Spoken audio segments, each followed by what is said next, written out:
You'd put on one of your minimal wire rings that you had made before, and today, this is the time to make the bangle cuff bracelet. In this tutorial, we are using a different type of wire that is a squared type. It means if I cut it out, I would see a square, while in regular wires we had a round intersection. And in this tutorial, we need both of them. Round nose pliers, chain nose pliers, flush cutter, or wire cutter is the tools that we need. A mandrel and a soft hammer is also the tools that we need. First of all, pick up a strand of paper and make that curved with a knife, ruler, or a scissor even, and make it something like this and wrap it all around your wrist. And this would be the way we are measuring the size and the length we need for the bracelet. We consider about 3 centimeters more than the fit size of our wrist because we need about 1.5 centimeters at right and 1.5 at left to be wrapped and turned back on both sides to close the ends and also to leave a space in between. We need 4 strands of 16 gauge square wire of the size we determined as the length of our wrist. One of the most important tips in this tutorial and in working square wires is to make them all straight. Use a napkin and pull them hard, but as they are tough, you may need to do some soft hammering. I'm doing it with my ring mandrel, a wooden piece, or you could use a plastic hammer or a nylon mallet too. Just keep sure that these 4 strands are all straight.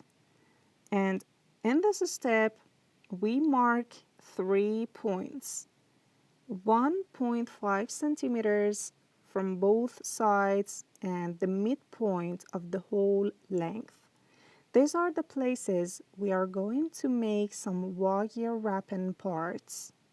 Put them all parallel and straight besides each other and check them out. If there are any intersecting parts, it means you should keep on hammering and making them straight. Now put them side to side and at the midpoint put your 20 gauge wire that is a rounded type. Put it beneath and wrap it one time and squeeze it as tight as you could with your fingers. And check those 4 strands to be all parallel. Then squeeze it hard with your chain nose pliers from all directions. This first wrapped wire has a great roll and wire wrapping piece because the other wrapping parts are affected from this first one. Continue wrapping this wire for the second time and check that to be squeezed to the first one and do the same for that. Squeeze it in all directions and to make sure it's completely attached to those 4 strands of wires.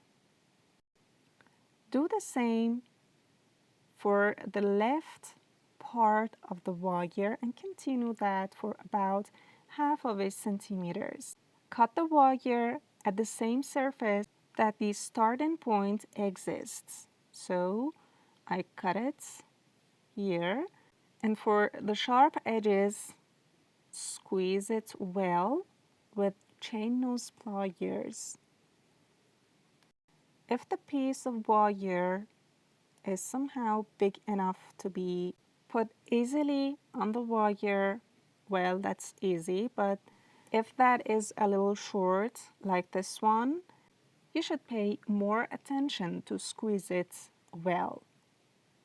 Now, repeat the same while you're wrapping at the first point that you had marked on the strands at 1.5 centimeters from right. Just wrap that 20 gauge wire all around, squeeze it hard with chain nose pliers, and continue wrapping it for that half centimeters. This is the second wire wrapping part, and the third one at the other side should be done at the same distance. We have 3 wire wrapping parts as the joints that attaches those 4 strands of wires. Now cut the endings to make them even with flush cutter. Put the round nose pliers, put it at one side, and start making it rounded.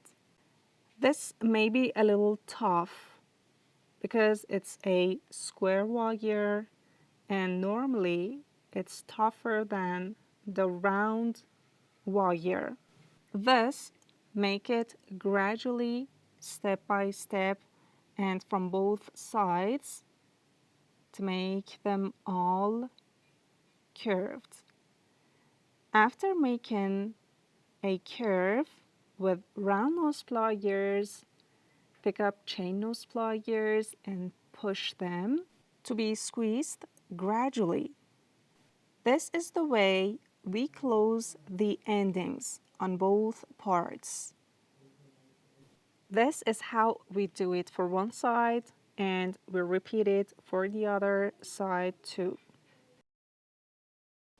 After completing the joints and closing the endings, this is the time to wrap it all around a cylindrical shape, as I'm doing it with a glass.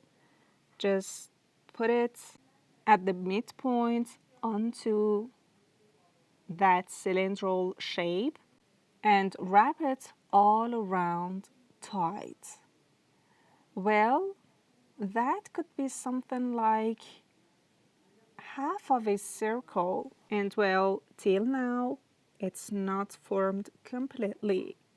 So we need that oval shape we had talked in previous video, and to achieve that I would make another little curve with my ring mandrel at both sides, and also make them curved with round nose pliers.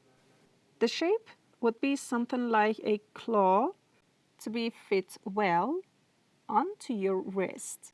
When I'm making a curve with round nose pliers, I put the pliers sloped, so the ending loops would be like steps, and that is somehow kind of a design. That's ready, our very beautiful wire bangle or cuff bracelet. What did you think about this tutorial? Please drop a comment for me. Hope you make one soon and enjoy using it. Take care and bye-bye.